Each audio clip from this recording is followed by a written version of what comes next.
शाम 6 बजे तक मतदान होना था। मतदान का सिलसिला थम चुका है, लेकिन कुछ बूथों में अभी भी वोटिंग चल रही है। आफ्ताब, क्या कुछ अपडेट आ रहे हैं पोलिंग को लेकर, जिन 31 सीटों पर वोटिंग हो रही थी?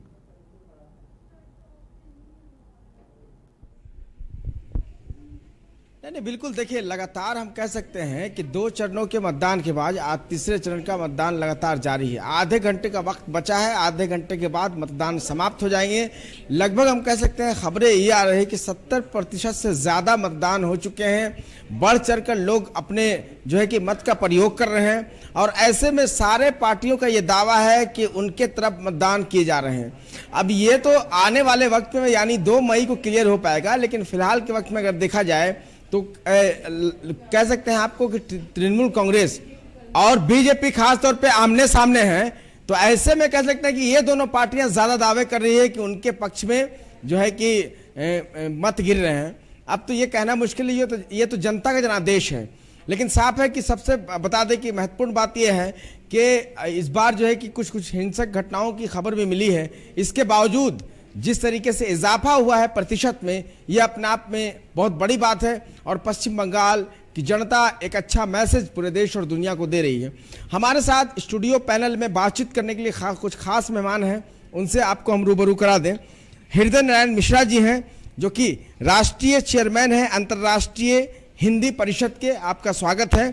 उसके बाद नुदरत परवीन हैं, टीएमसी से जुड़ी हैं, और कमलेश सिंह हैं, भाजपा से जुड़े हुए हैं। तो हम तीनों मेहमान का स्वागत करते हैं। और सबसे पहले नुदरत जी, आपसे जानना चाहेंगे कि जिस तरीके से आज प्रधानमंत्री की रैली हुई कुछ बिहार में, उन्होंने साफ तौर पे ममता बनर्जी पर निशाना साधते हुए कहा कि ममता बनर्जी सारे अल्पसंख्यक समुदाय से की बात करती हैं, और वो कहती हैं कि सब लोग एक हो जाइए। अगर इसी तरीके का ऐलान अगर भारतीय जनता पार्टी या नरेंद्र मोदी करते तो उन पर एलिगेशन लग जाता। जी,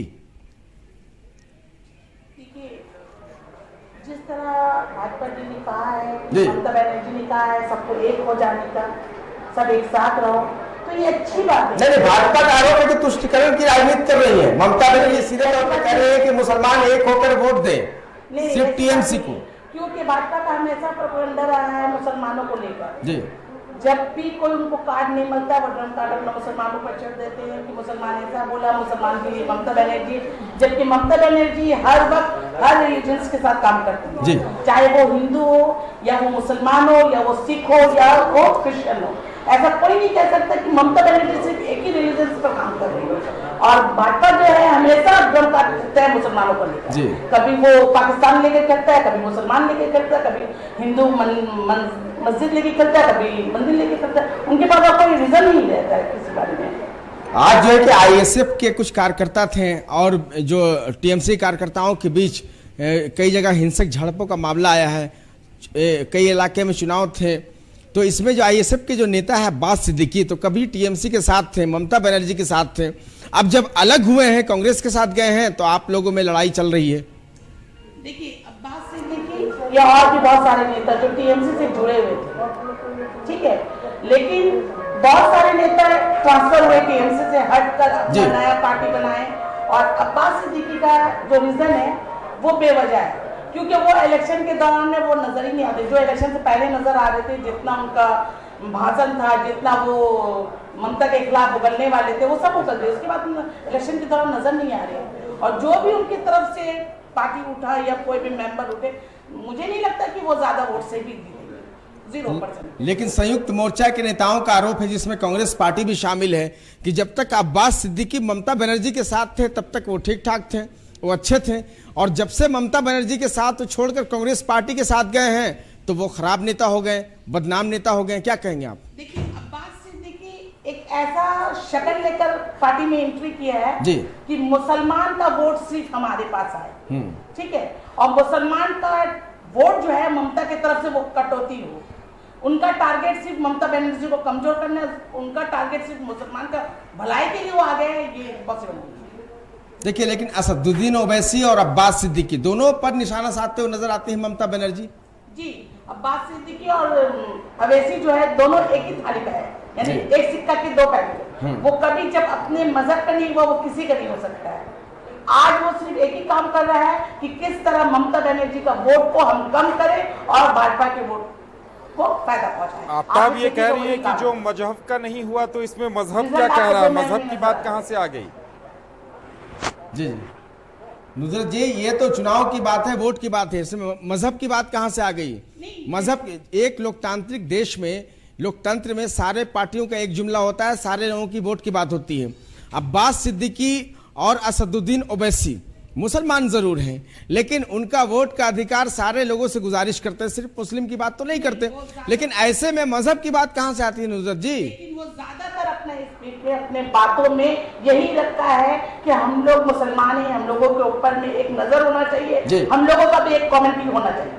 इसलिए हम लोग का भी डिमांड है ममता बनर्जी से, मुसलमान का कोई हक होना चाहिए। जब ममता बनर्जी थी और आज भी और कल भी रहेगी, मुसलमान कभी उन पर खतरे में नहीं आया। शायद इसीलिए ममता बनर्जी को अपील करनी पड़ रही है कि तमाम मुसलमान हमें वोट दें। सिख और जैन सबसे नहीं तो बिल्कुल, तो ममता बनर्जी को इसी वजह से अपील करनी पड़ रही है लोगों से ना, कि सारे मुसलमान टीएमसी को वोट करें, दूसरे पार्टियों को वोट ना करें। आखिर भाई यही वजह ना, यही कहना चाहेंगी ना आप? नहीं, वो सब पे अपना वोट का हक जो है वो मांग रही है। जिस तरह भाजपा ने पूरा ममता बनर्जी पर आरोप लगाते हैं कि वो ऐसा करती है, वो झूठ बोलती है, वो सबको बरगला रही है, वो हिंदुस्तान के लोगों पर मत बोलो, हमको गाली दो, लेकिन हिंदुस्तान के अवाम पर कुछ मत बोलो, ये एक तरह से भड़काना हुआ, हिंदुस्तान के लोगों को भड़काना हुआ कि आप लोगों को ममता बनर्जी जो है निशाना बना रही है।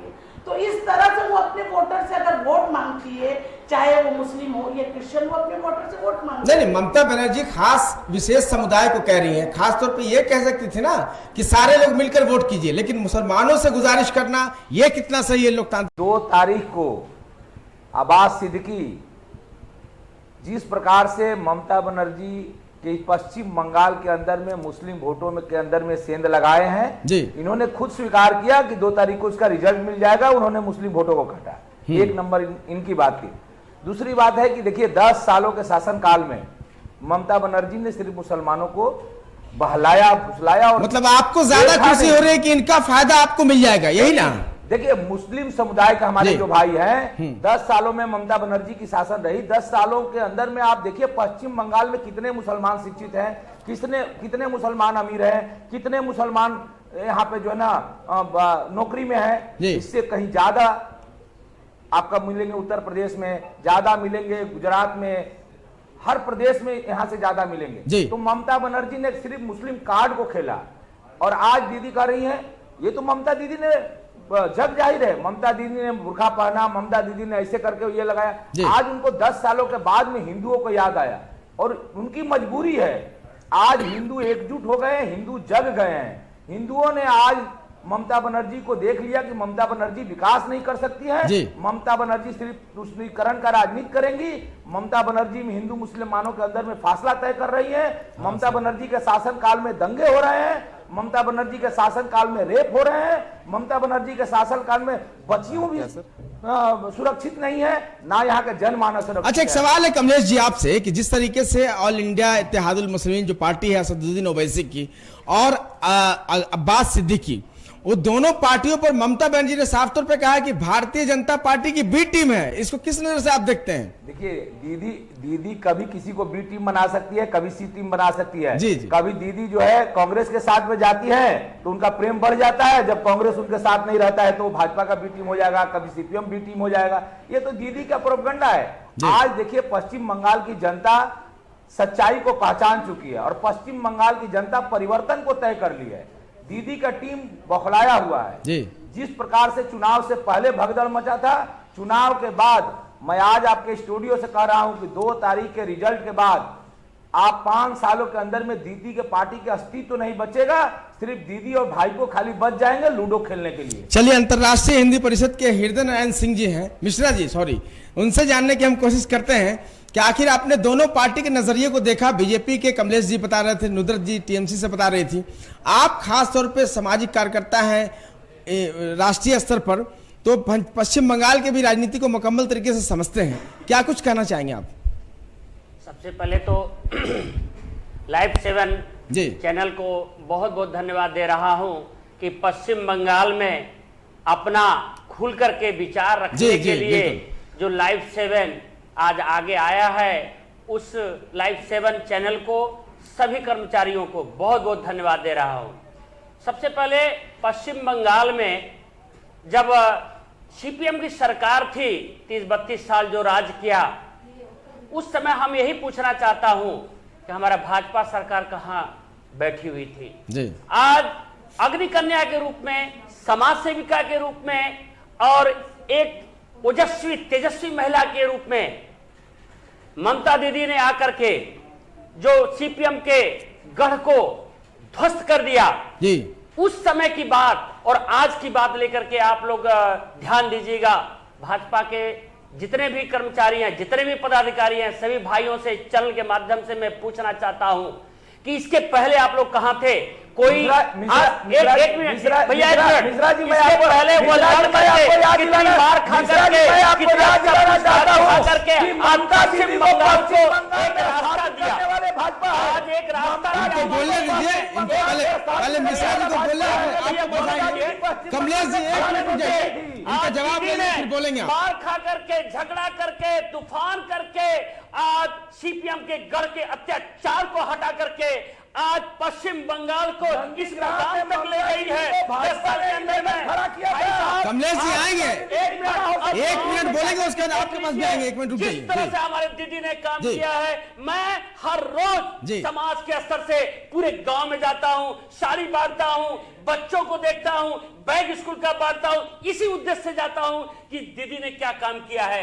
आज हम लेकिन भाजपा तो कह रही है, नरेंद्र मोदी जी कह रहे हैं कि सोनार बांग्ला हम बना देंगे। या सोनार बांग्ला, बिल्कुल। जो राज इनके मिला हुआ है उसको कौन सा बंगला बना दिए? पहले मैं इन्हीं से पूछना चाहता हूं, जिस राज्य में आप 5 साल, 10 साल, 8 साल से काम कर रहे हैं, कौन सा सोने की चिड़िया बना दिए? कौन सा जो बंगलो बना दिए उस राज्य को? जवाब दे जवाब फिर आपसे बात। कमलेश जी बताइए। गुजरात ले लीजिए।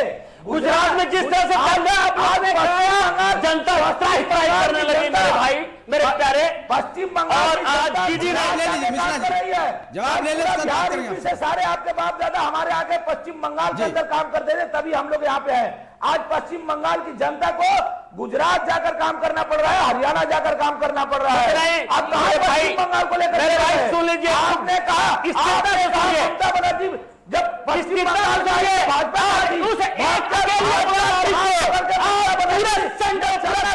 पूरा राज्य के लोग बताइए मुझे क्या कमी है, क्या विकास नहीं हुआ है? आप केंद्र से एक पैसा नहीं दिया है। बंगाल मेरे भाई साथी प्यारे भाइयों, आपने एक पैसा भी नहीं दिया है। दीदी अकेले से बात कर ले तो से बात कर ले। एक मिनट मेरी बात पश्चिम बंगाल को आपने सौतेला व्यवहार से लेकर खत्म हो गया, यह नहीं है। जिस तरह से सौतेला व्यवहार आप दीदी के साथ कर रहे हैं, ये क्षमा योग्य नहीं है। अकेली दीदी लग करके पूरे जमात आ गए हैं। केंद्र में कोई काम नहीं है। ममता बनर्जी सब लोग यहाँ पर आ गए, क्यों आ गए हैं? एक मिनट रुक जाइए। काम कर रहे हैं, ममता देखिए, दूसरे के एक मिनट रुक जाइए। जमाया हुआ रोटी खाने के लिए सब लोग आ जाते हैं।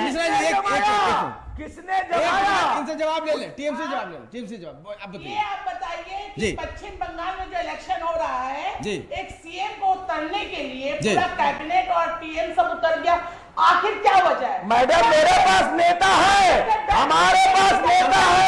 20 सालों 20 राज्यों में हमारी राज है। जवाब सुन लीजिए, पूरे तरीके जवाब सुन लीजिए, उसका आएंगे। नहीं भाई जी आप खूब ध्यान से सुनिए। नेता रहने का मतलब किसी का घर उजाड़ दोगे? अरे जो बनाया है ये घर है, तो क्या होता है? आप पश्चिम बंगाल की बात कर दिया, आपने पश्चिम बंगाल को क्या किया?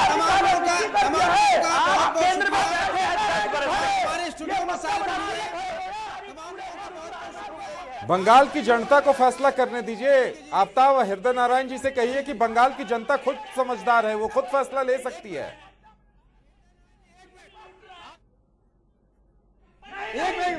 बंगाल की जनता को फैसला करने दीजिए। आप बंगाल की जनता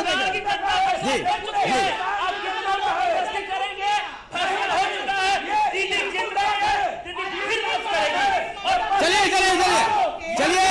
तीनों मेहमान का एक मिनट, तीनों मेहमान का बहुत बहुत शुक्रिया हमारे स्टूडियो में शामिल होने के लिए। फिलहाल जो है कि हम यहाँ पर रुकेंगे और उसके बाद और मुकम्मल तरीके से खबर को दिखाएंगे।